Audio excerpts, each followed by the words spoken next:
On Sunday, the 30th of August 2026, engineering work to install digital signalling equipment is taking place on the East Coast Main Line.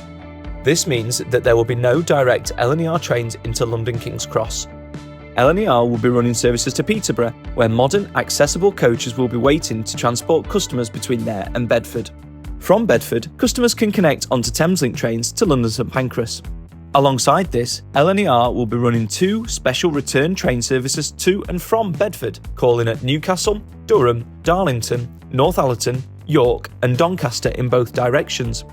Again, customers should use Thameslink services between Bedford and London.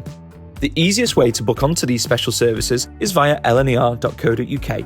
For those travelling south towards London, search for journeys from the previously mentioned stations to London St Pancras and select the journey which arrives at either 1337 or 1737.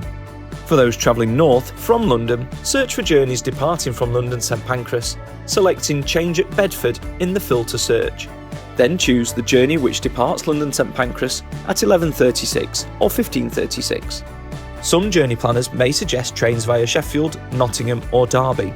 These services can get very busy during engineering work. For a more comfortable journey, customers should use either rail replacement services between Peterborough and Bedford or join the direct train services running between stations in Yorkshire and the North East and Bedford.